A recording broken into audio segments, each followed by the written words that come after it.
Boa noite a todos, pessoal. A gente ainda está no momento ainda de manter as lives, né?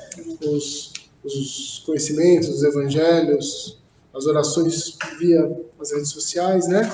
Espero aí que logo a gente possa estar voltando junto fisicamente, tá? Faz muita falta para todos nós, né? A gente está aqui na casa, Maria de Nazaré, para quem não conhece.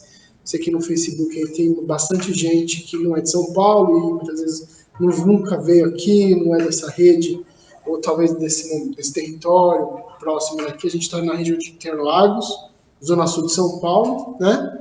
Mas a ideia é essa, é levar, divulga a casa, divulga o Evangelho, mas acima de tudo, acho que acima de tudo isso, divulga o Evangelho de Jesus, essa é a intenção maior, tá?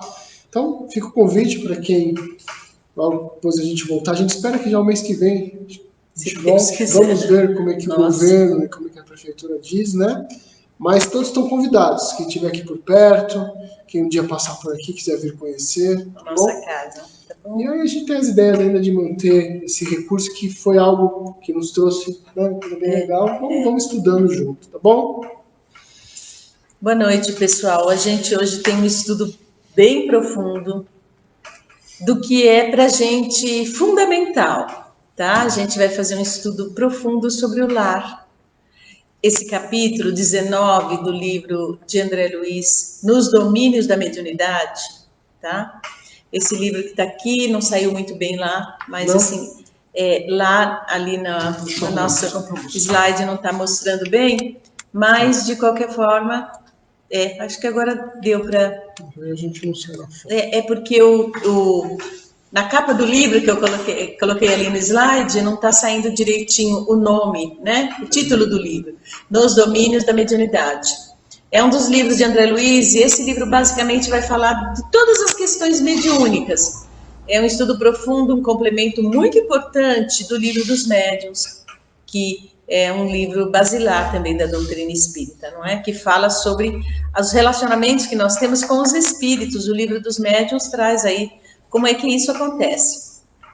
Nesse capítulo, o André Luiz vai falar sobre uma situação que, infelizmente, é uma situação comum, especialmente hoje, em muitos lares, tá bom? E aí, ele começa contando que ele e o Aulus, que é o mentor que acompanha o André Luiz, em todo o estudo que ele fez para trazer esse livro para a gente, ele e o Aulus estavam já, não é, saindo para um outro estudo, para um outro local, e aí, de repente, chegou uma senhora, um espírito, né, desencarnado, e de mulher, e que eles chamam de Irmã Teonília, tá? E essa Irmã Teonília pede uma parte ali para falar com o Aulus, que é o mentor maior, né? E aí ela vai e conta uma história. Ela fala o seguinte: olha, a nossa companheira, a nossa irmã Anésia, uma trabalhadora da casa espírita, de uma casa espírita que eles prestavam assistência, tá? Ela está vivendo uma tremenda luta íntima, um problema grave no lar dela. E uma luta íntima dentro do coração, né? Aquele sofrimento absurdo que muitos de nós, às vezes, passamos em determinadas fases da nossa vida, tá? E aí ele fala aqui, ó. Ela continua falando, né? Olha, Jovino, o esposo da Anésia, essa trabalhadora espírita, está agora, nesse momento, vivendo uma estranha fascinação de outra mulher. Então, eu já vou começando aí para a gente analisar. Olha que coisa bonita, não é? Às vezes, a gente não se dá conta do carinho, do trabalho, do amparo que os mentores têm por nós, não é? De todo o processo de trabalho que eles fazem para nos auxiliar nas lutas que a gente tem aqui no nosso mundo, na nossa encarnação. Essa Teonília, um espírito ali responsável pela casa espírita, onde a Anésia prestava serviço. E aí vai uma outra dica já nesse momento. Olha, pessoal, é interessante que muitos de nós, às vezes, eu escuto hoje muita gente chegar e falar assim: eu não me conformo. A gente trabalha muito na casa espírita, a gente tem um trabalho firme, a gente se dedica tanto, e eu não acho justo que, de repente, apareça tanto sofrimento na vida da gente que trabalha, né?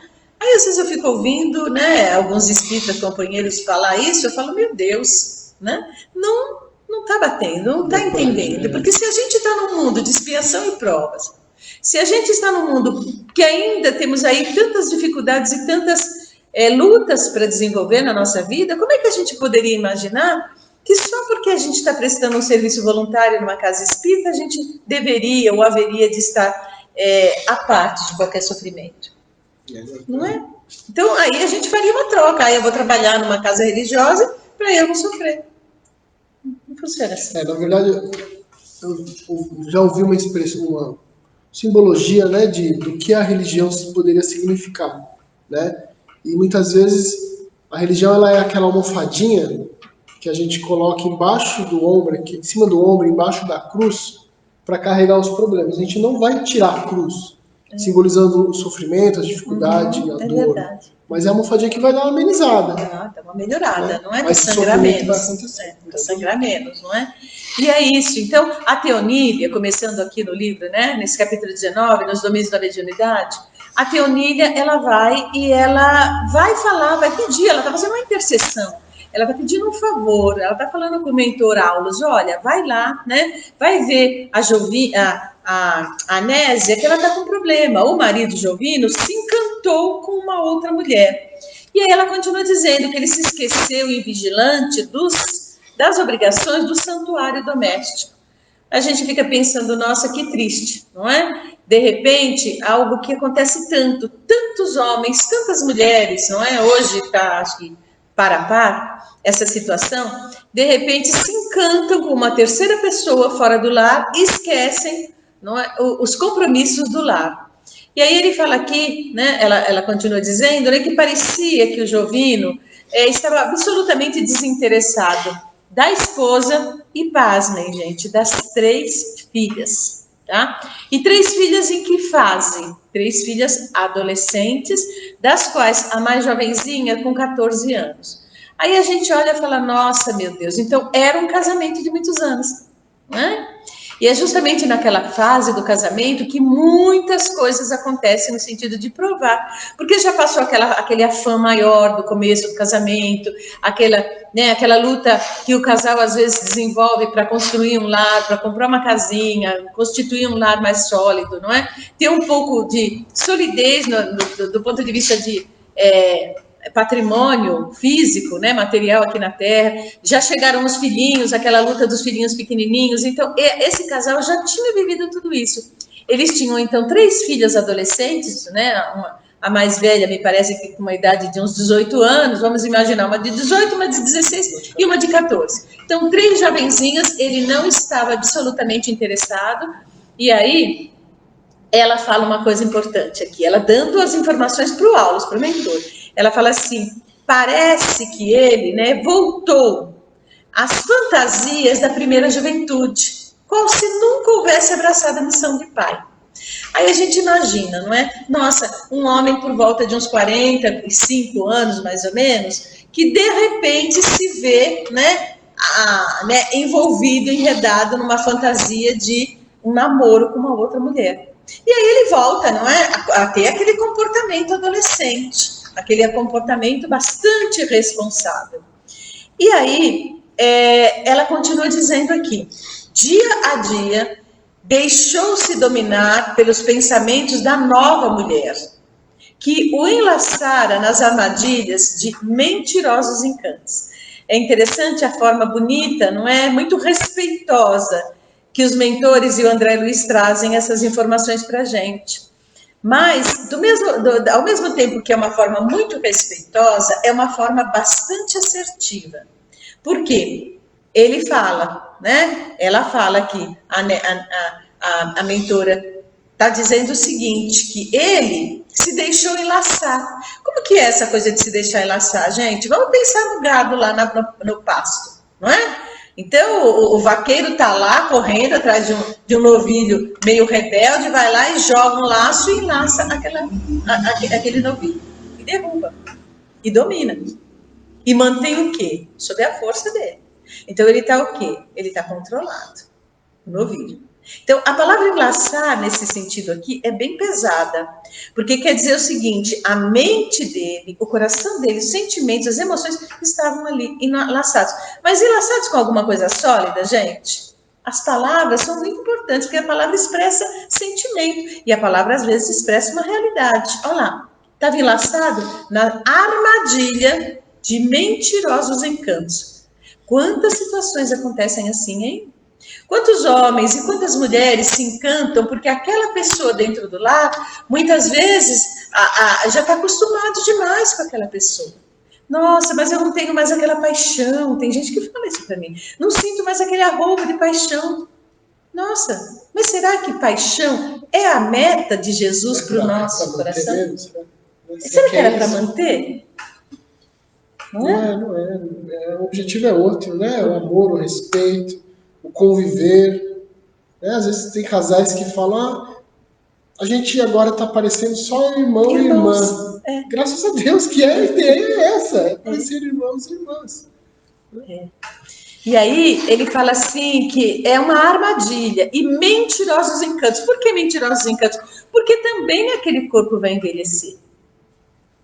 Necessariamente. Ai, mas ele está encantado, porque ele tem uma esposa de 42, ele com 45 encontrou uma de 25, de 28.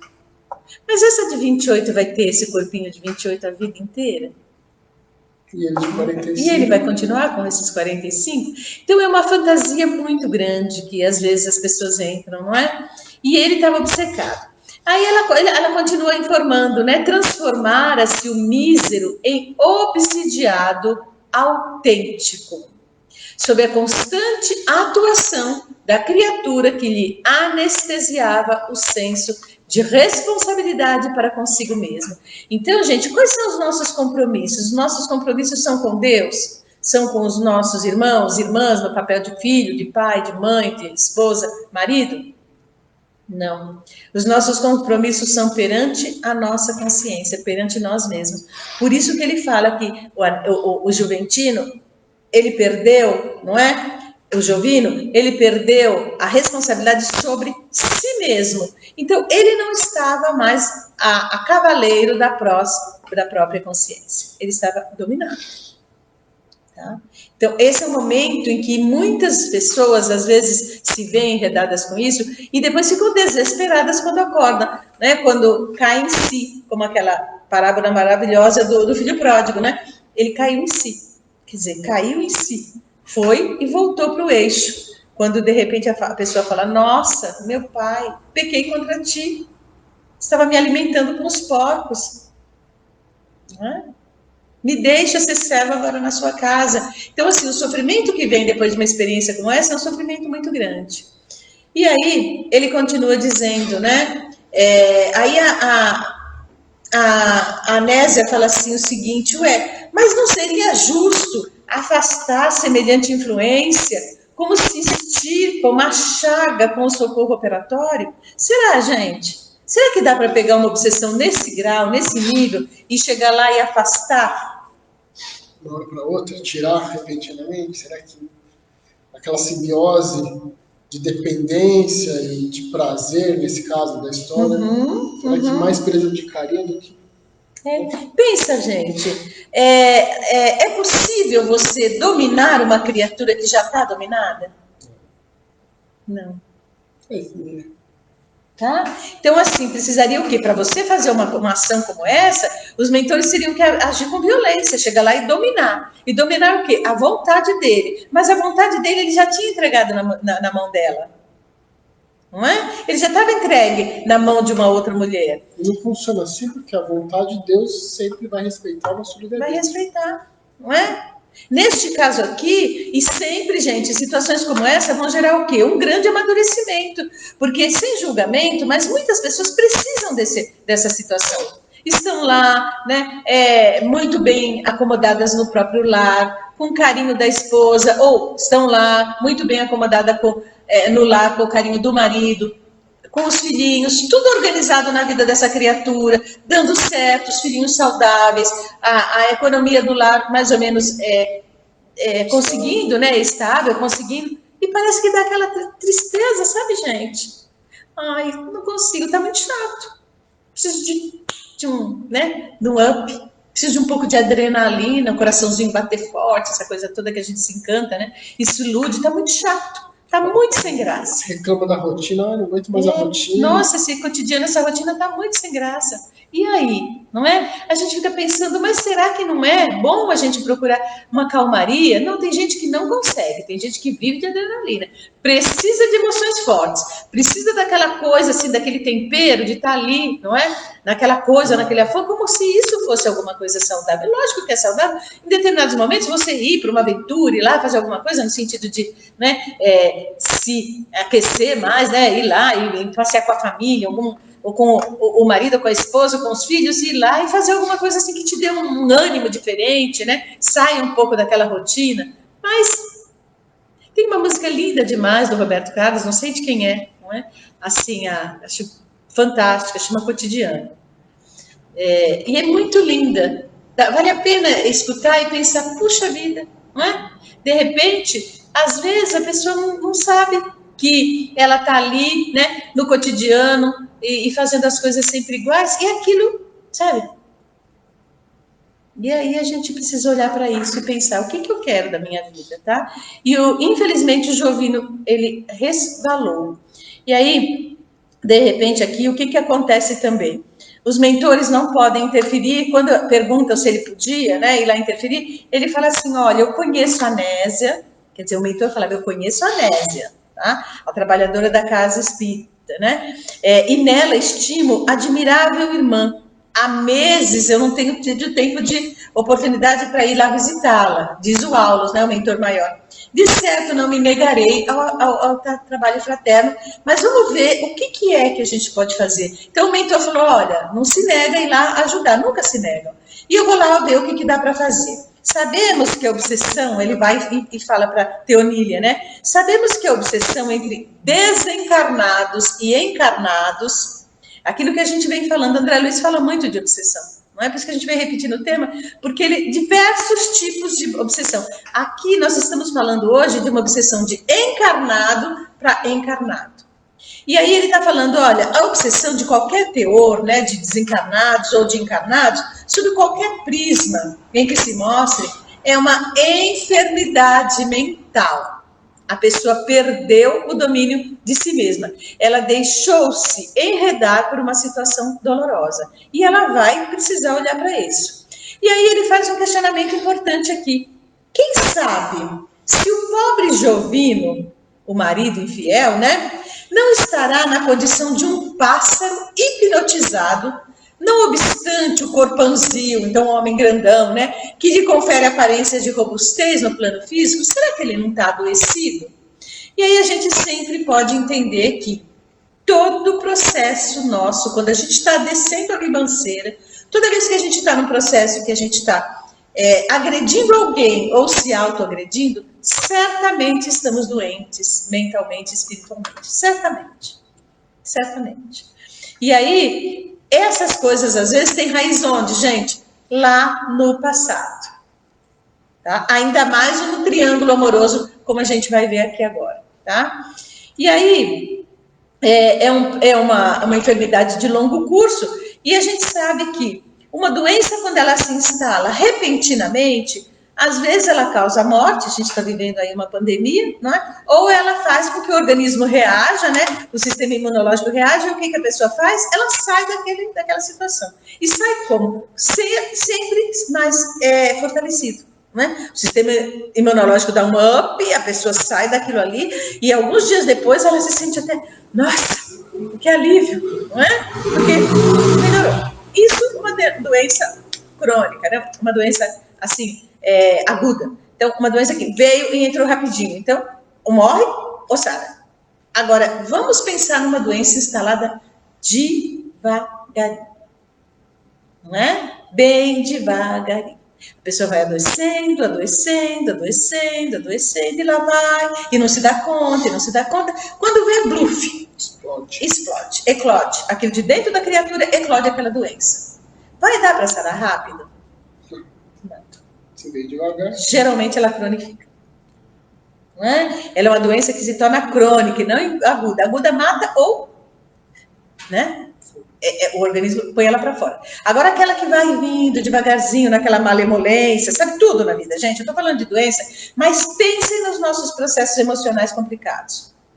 Eu fiquei um pouquinho ansiosinho, depois um pouquinho ansiosinho, ansiosinho, daqui a pouco eu tô com síndrome do pânico. Eu fiquei um pouquinho deprimidinho, daqui a pouco eu tô com o mal maior da depressão, uma depressão crônica. Eu bebi um pouquinho, mais um pouquinho, daqui a pouco eu tô com uma quimiodependência. Eu fiquei com um pouquinho de ciúme, depois mais um pouquinho de ciúme, daqui a pouco tá enlouquecida de ciúme. Então, assim, as doenças emocionais, geralmente elas se instalam devagarzinho. E o Jovino aconteceu isso, não é? E aí ele fala aqui, do que posso perceber, vejo tão somente um homem comprometido em trabalho digno, ameaçado por perversa mulher. Não, aqui quem falou foi a Teolínia. Ela já começou a julgar a outra mulher, né? Olha, o que eu estou vendo aí é um homem digno, um homem, bem legal, e que foi, assim, ameaçado por uma perversa mulher. Será, Daniel, que um homem tão legal seria tão ameaçado? Tão bonzinho. Se fosse legal e bonzinho, né? Deu vazão para isso acontecer. Deu vazão, tá? Se um não quer, né? Deu vazão. Se um não quer, dois não brigam, né? E aí o instrutor já corrige ela, dizendo, não classifique a nossa irmã desse jeito. É necessário a gente entender que uma mulher que se enreda, né, e se envolve no relacionamento conjugal de um homem, com a disputa, não é? Uma mulher solteira, uma mulher sozinha, descompromissada de uma outra pessoa, mas ela vai lá e se apaixona e de repente começa a disputar com a esposa. Uma esposa com mãe de 3 filhos, um casamento tão longo. Aí a gente precisa olhar para isso e pensar, ela é o quê? É uma infeliz irmã. É uma perversa? Não, é uma criatura infeliz. Por quê? Porque ela está chamando para si um compromisso doloroso, que necessariamente ela vai precisar acertar os ponteiros depois com a lei divina. Nancy, mas você está falando que as pessoas não têm direito de se apaixonar? Eu acho que tem. Mas será que a pessoa não tem direito de tentar? Paciência, tudo posso, mas nem tudo me convém. Essa é uma frase do apóstolo Paulo. Tudo posso, mas nem tudo me convém.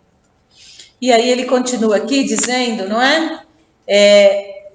Que ela continua dizendo, a Teolínia, que ela concorda que realmente, né, de qualquer modo, ela está pedindo aí para o Aulus intervir, tá, gente? E aqui na historinha, o que acontece? O Aulus vai, chama o André Luiz e mais um grupo lá de espíritos amigos para ir visitarem a casa, o lar da Anésia.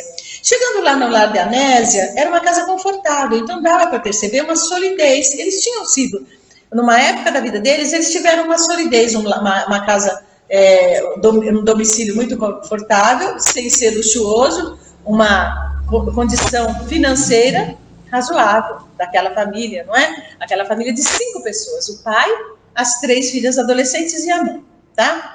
Agora, tinha um agravante maior nessa família. A Anésia, gente, ela estava passando por um período na vida dela que a mãe dela estava terminal de câncer. Então, vocês imaginam o sofrimento dessa trabalhadora espírita. Ela está com o marido, tá? Com um processo grave. Ela está com 3 filhas adolescentes, que a situação financeira a gente vai ver que não estava tão boa mais, porque ele começou a gastar mais. Lógico, gente. É só a gente ver o que acontece com muitos homens e muitas mulheres quando se afastam do lar. Ixi, eu tenho que tomar um banho de loja. Eu tenho que ir para academia. Eu tenho que fazer uma cirurgia plástica para dar uma melhorada. Né? Então, assim, começa a ter gastos fora, os gastos fora do lar com a outra nova mulher, não é? Que aí ele teria que mostrar realmente uma condição muito boa, não poderia deixar de ir naquele restaurante, gastando aquela grana toda, né? E aí começou a faltar dinheiro para o lar. Então, a Anésia estava enfrentando uma crise financeira, as 2 filhas mais jovens foram trabalhar, tá?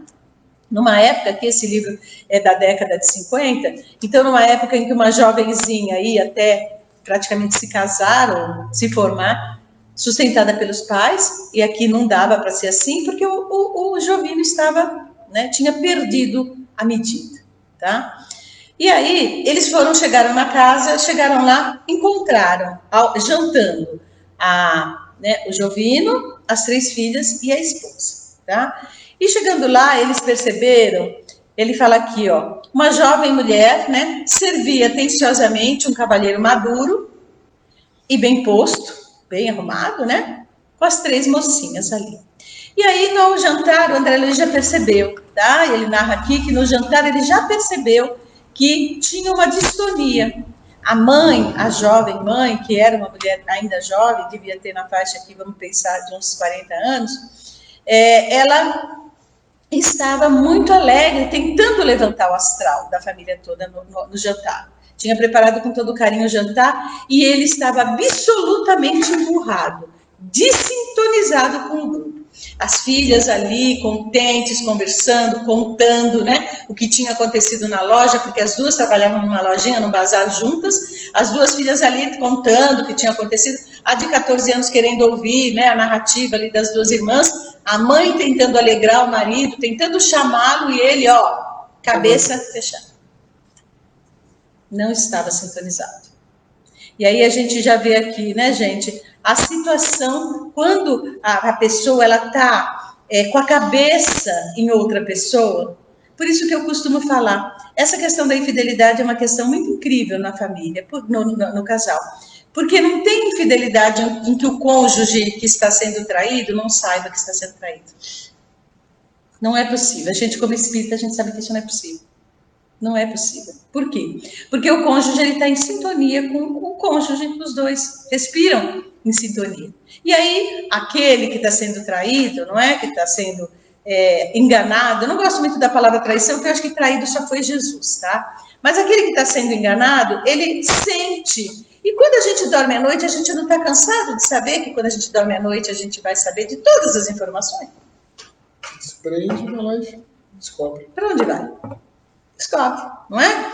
E aí, ele estava ali nessa situação terrível, não é? Completamente sem sintonia com a família. E aí terminou o jantar, a mãe, né, a Nésia vai lá e fala assim para a filha mais velha, vai lá ver a vovó, não é? Estava lá no quarto, completamente já, né, doentinha naquela época, nos anos 50, a pessoa desencarnava mesmo de câncer em casa, a senhorinha estava totalmente medicada lá no quarto enquanto eles jantavam. Aí ela falou assim, vai lá minha filha, né? Não é importante que a nossa doente não deve estar tão só assim, não pode deixar ela tão só. As 2 outras jovenzinhas saíram para o outro ambiente da casa, e aí ela, a Nésia, ficou junto com o Jovino, ali observando o que é que estava acontecendo com ele, com aquele marido, não é? E aí ela pergunta com delicadeza, o marido se senta na poltrona, né, fingindo que estava lendo um jornal.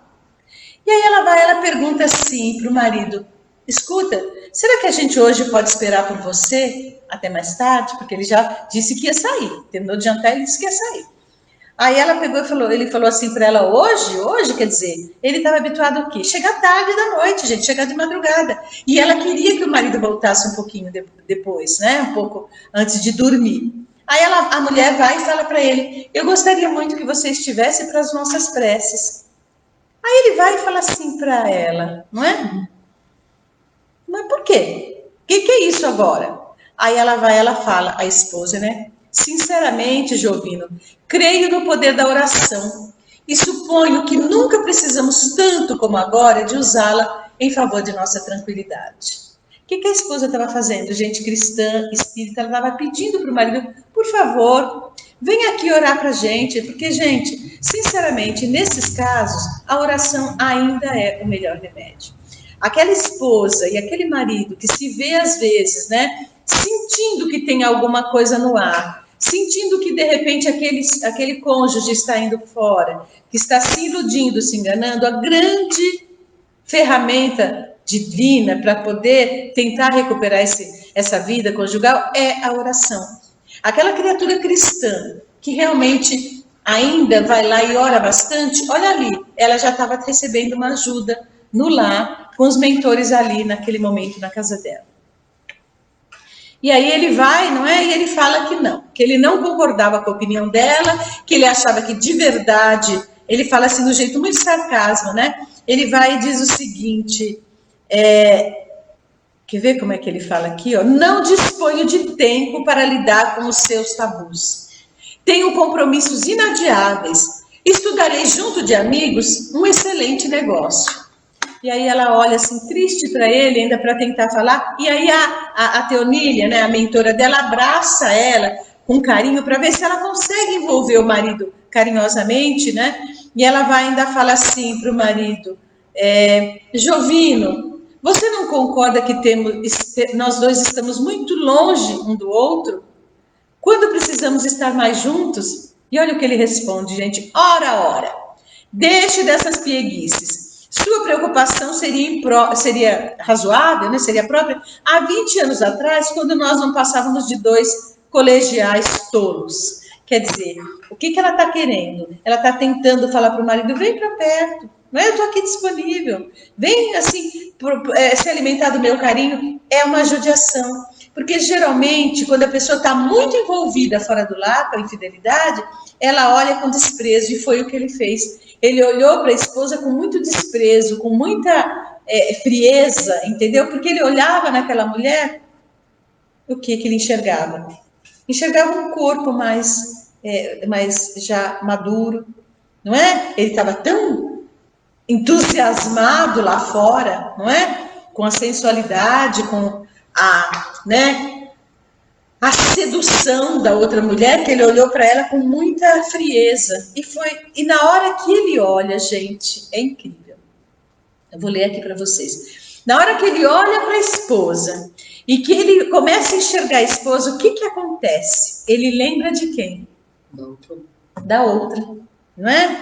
E aí, gente, naquele momento que ele olha para ela, né? E ele pega e começa a enxergar a outra. Mas assim, como é que é isso? Não é que ele começa a enxergar. Naquele momento, a outra criatura aparece, a imagem dela vem para dentro do lar, tá? E aí, vem em forma de quê? De uma figura. Ele fala aqui, ó. Vimos de novo, na hora sim. Na hora que ela, deixa eu achar aqui, espera um pouquinho só.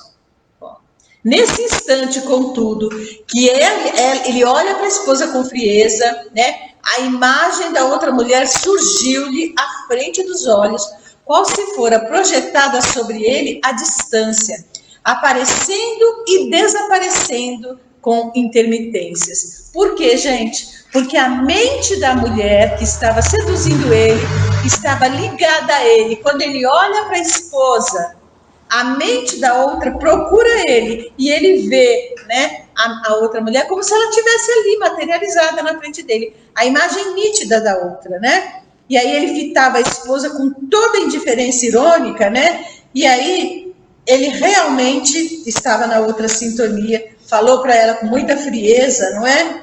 E aí foi embora, bateu a porta, arrumou a gravata, pôs um pouco mais de perfume e foi embora. Não é?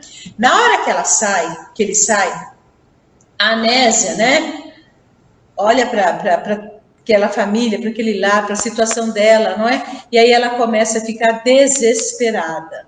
E ela diz: negócios, negócios, quanta mentira sobre mentira. Uma nova mulher, isso sim, mulher sem coração, que não nos vê os problemas, dívidas, trabalhos, canseiras, né? Ela trabalhando muito, essa esposa, não é? Nossa casa hipotecada, nossa velhinha a morrer, quer dizer, a minha mãezinha está se despedindo. Imagina o nível de sofrimento, esposo traindo, dívidas no lar, ela tendo que trabalhar, tendo que... Então ela estava dizendo, né? Filho adolescente, que não é brincadeira, 3 filhas adolescentes que dão muita preocupação, não é? E aí, gente, ela começa, a Anésia, a falar, né, com muita raiva. Ela fala assim, eu lembro dela, né? E aí, a hora que a Anésia se liga e fala, eu lembro dela, a mesma mente da outra mulher bombardeando esse lar, bombardeando, gente. Porque uma mulher ou um homem que está disposto a fazer o rompimento de um casamento, que ele se interpõe no meio de um casal, não é? De uma relação sagrada com uma relação de uma família assim, bem constituída, essa criatura se torna o quê? Um obsessor encarnado. É uma mente vigorosa que está ali. Não é? E aí obsidiando quem? Obsidiando ela também. não é? E aí essa figura aparece, reaparece ao redor da esposa triste, como a fustigade o coração com invisíveis estiletes de angústia. E ela vai se angustiando cada vez. Mas por quê, gente? Porque ela entrou num processo terrível que a gente tem que tomar cuidado de não entrar. Esse processo chama vitimização. Todas as vezes que a gente se sente vítima de uma situação, a gente abre brecha para obsessão. Né? E é muito grave isso, muito sério, tá? E aí ele fala aqui, ó, não via com os olhos a estranha e indesejável mulher em visita a ela, né? No entanto, assinalava-lhe a presença em forma de incoercível tribulação mental.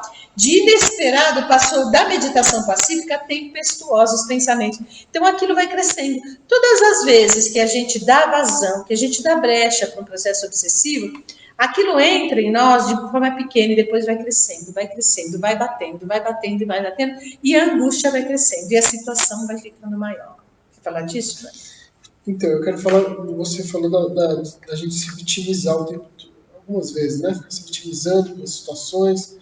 A gente está falando de um caso grave, né? De uma situação de uma mãezinha doente, de um esposo que não está ali na responsabilidade dele, de companheiro, e ela começou a se vitimizar e vai dar potencialidade para obsessão, para influências negativas. Mas isso vale também para pequenas coisas, né? Para pequenos probleminhas e grandes problemões, a gente tem que tomar muito cuidado, né? E a gente sempre tem que lembrar assim, Deus nos dá aquela aprovação que a gente consegue aguentar. Né? Deus dá o frio conforme cobertor. Né? A Dorina Barbosa diz isso numa música. Né? E se a gente tem essa consciência, a gente tem essa fé, acredita que Deus está no comando, seja um problema desse tamanho, seja desse tamanho, a gente tem condições de suportar. Então a gente não deve se vitimizar. Né? E se a gente se vitimiza, aí a gente vai entrar em depressão, não é? Sim. Em obsessão, em situações, não vai ver os caminhos que a gente pode sair, né, daquela dificuldade, e aí a gente vai se afundando. Vai se afundando cada vez mais, não é? E o recurso da prece é o grande recurso. De qualquer modo, olha só, gente, ela começou a lembrar. Lógico, porque quando a outra entrou na sintonia, e ela entrou na sintonia da outra, ela fala assim, eu lembro-me dela sim. Conheço-a, uma colega de trabalho lá do marido, né? É uma boneca de perversidade. Há muito tempo vem sendo um veículo de perturbação para a nossa casa. Jovino está modificado, abandona-nos pouco a pouco, parece detestar-nos até a oração. Ah, que horrível criatura! Uma adversária como essa que se imiscui na nossa existência, à maneira de víbora traiçoeira, que ela já tinha descido a ribanceira. Ela já tinha decidido, já estava chamando a mulher de víbora, já estava se igualando todas as vezes que a gente fica com raiva de alguém e começa a tratar essa pessoa com adjetivos chulos ou adjetivos deprimentes. Então, chamar uma pessoa palavra pesada, palavrão, ou chamar uma pessoa de cobra, de víbora, pelo amor de Deus, né, gente? Ai, não, sim, mas a mulher é amante do marido dela. É nossa irmã. Eu sempre costumo dizer, é muito duro para a gente, nós cristãos, entendermos uma coisa. Somos todos filhos do mesmo Pai. Somos irmãos. Somos irmãos, tá? O traficante é nosso irmão. O político corrupto é nosso irmão. O pedófilo é nosso irmão. O pedófilo é nosso irmão. Sabe? E aí esse ato, esse pensamento, às vezes as ações de palavras e tal, de se inconformar e se revoltar, como a nossa irmã, chamando ela de víbora, acaba sendo natural no sentido da inferioridade nossa. Porque somos inferiores, somos imperfeitos. Mas nós temos a responsabilidade como cristãos e como espíritos em evolução de a gente fazer com que isso não seja mais tão normal. Sofrido, não é? E normal, porque não pode. Não pode. A gente não pode jogar uma flecha em alguém acusando, porque essa flecha volta pra gente. Jesus tem uma frase que ele fala para os discípulos, né? Mas de vós, meus amigos, espero coisa melhor. Exato. E é para nós também essa frase. Né? Ele espera coisas melhores daquele que nos ofende. Como que a gente reage a uma ofensa? Ofendendo? Não. Errado. Tá funcionando. Né? Como que a gente reage ao medo? Por exemplo, agora com tudo acontecendo. Tendo mais medo? Não. Ou não? Ou disseminando medo? Ou disseminando, ou desesperando as pessoas? Não. Né? Como é que a gente reage numa briga, como está aí essa questão política, tomando partido, e continuando, e fermento levedando a massa? Não, orando pelos coitados desses homens. Daniel, antes de começar aqui a nossa live, a gente estava até falando disso. Não é? A gente poderia estar fazendo melhor? Eu não sei. Eu acho que eu não tenho capacidade de estar fazendo melhor. Então vamos orar, não é? E aí essa nossa irmã, lógico, desesperada, o marido, e tudo isso que a gente está estudando, ela fala assim, ó, uma víbora traiçoeira, se eu pudesse, olha a Nésia, eu haveria de esmagá-la com os meus próprios pés. Aí ela vai e se corrige. Mas hoje eu tenho uma fé religiosa que me forra o coração contra a violência. Então, quer dizer, mas ela já estava desfechando, não é? Como a gente faz, mentalmente, mas em seguida, como cristã, ela fala, não, mas eu não posso sentir assim. Quando ela vai, ela se corrige, dizendo que ela não podia se sentir assim, o que acontece? O coração dela já estava disparando, ela já estava se sentindo super mal, fisicamente. Aí a Teonília, a mentora, chegou, abraçou e pediu socorro para o Aulos. Nossa irmã tem feito isso todos os dias. Eu estou temendo, ela está deixando 3 filhas, ela pode ter um AVC, ela pode ter um infarto do miocárdio. Com esse estado dela de desespero, a pressão arterial dela pode subir, e aí são 3 filhos adolescentes de uma mãezinha moribunda. Olha a situação. O Aulos vai e começa a aplicar passe nela, não é, sem ela ver, e ela vai se acalmando, e ela vai e consegue ficar calma. O socorro que tem dentro do nosso lar. Então, mesmo quando a gente começa a xingar alguém zangado, e a gente fala assim, não, mas eu não posso, Jesus me socorre, me ajuda. O mentor vem no nosso socorro, não, a bênção. É lindo demais isso, né? E vai acalmar a nossa situação, mesmo diante de uma situação gravíssima como aquela. Aí o André Luiz, com os olhão desse tamanho, fala, nossa, como pode? A mulher apareceu para esse homem, a imagem dela apareceu nitidamente e arrastou ele para fora do lar. Ele foi correndo, lá não era negócio. Ele foi encontrar com a amante.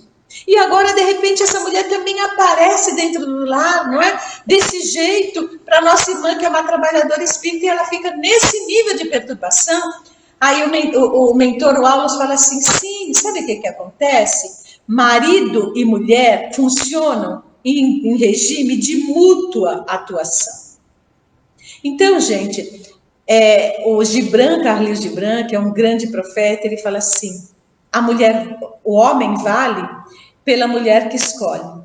A mulher vale pelo homem que escolhe. Então, gente, não tem ninguém à toa um com o outro. É juntinho, misturado, combinadinho.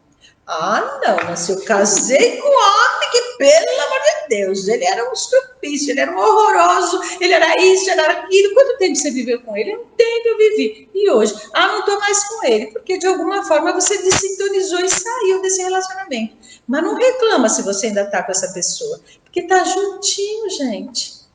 Porque nós valemos pela pessoa que nós escolhemos. A gente não é tão diferente. Não adianta a gente falar assim, eu sou uma missionária na vida dele. Ele deve pensar a mesma coisa, eu sou um sofredor na mão dessa cobra, dessa caninã, desse estrupis, dessa criatura que está aí do meu lado, não é? Então, assim, a gente brinca, mas a gente, assim, brinca para dar um tom diferente, mas quase sempre a gente escolhe a pessoa no patamar semelhante ao nosso. A gente se afina com os iguais, imagina, né? Eu não teria jamais condição de casar com um Emmanuel, gente. Nossa, esquece, né? Imagina, a próxima encarnação eu venho, né? Encontro o Emmanuel aí aos 18 anos, eu com 16, imagina, o cara mas não vai nem olhar para mim. Não é? E eu vou falar uma coisa, o Dani também, Madre Teresa de Calcutá reencarnada, não vai olhar para o Dani.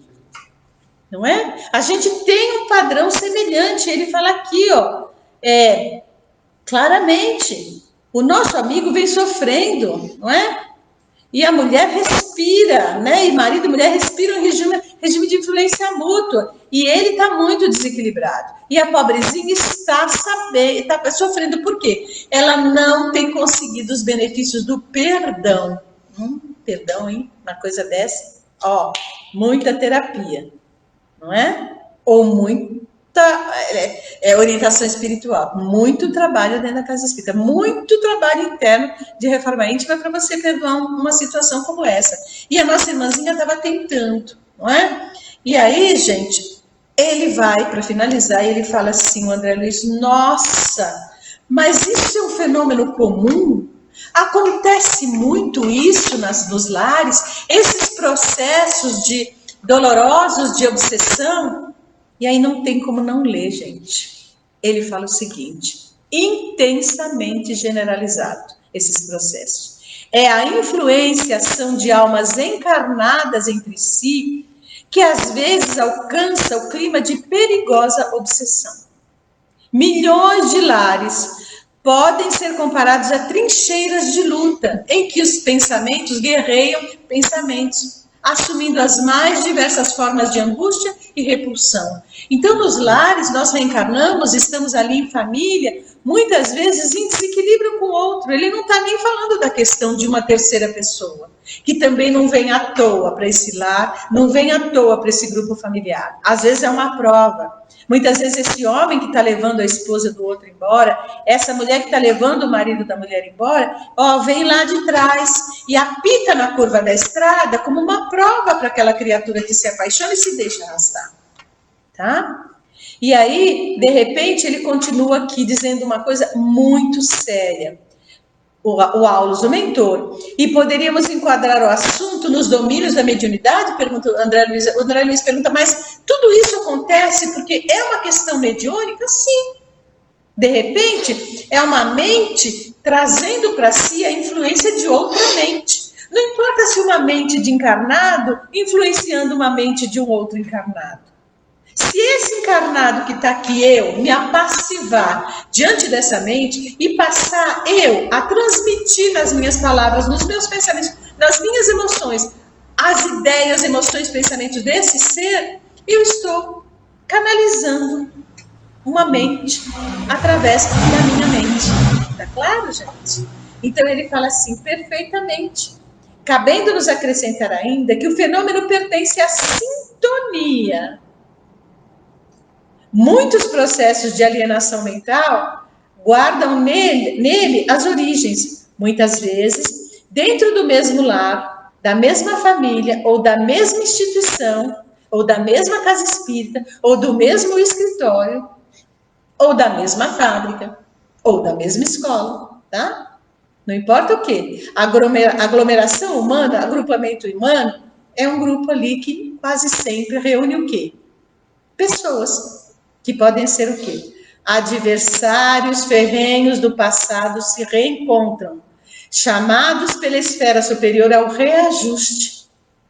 Raramente conseguem fugir das paixões, uns para com os outros, e alimentam no imo de si mesmos os raios tóxicos da antipatia que, concentrados, se transformam em venenos magnéticos suscetíveis de provocar a enfermidade e a morte. Então, assim, quando não tem, tá, o perdão, que a Leia está falando aí, que ele já disse aqui, não é? Quando a gente não recorre à oração firme, meu Jesus, meu Senhor, me ajuda. Eu estou com muita dificuldade com esse ser que vive comigo na mesma lar.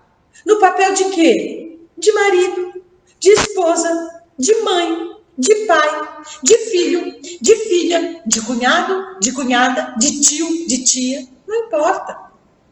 Essa pessoa que convive comigo na empresa, no papel de patrão, de chefe, de colega, de subordinado, mas que mexe comigo, que eu tenho uma gana, né, de chegar e de não aguento a ouvida, não suporto essa pessoa. Mas por que não suporta? Algum acerto de contas existe ali, não é?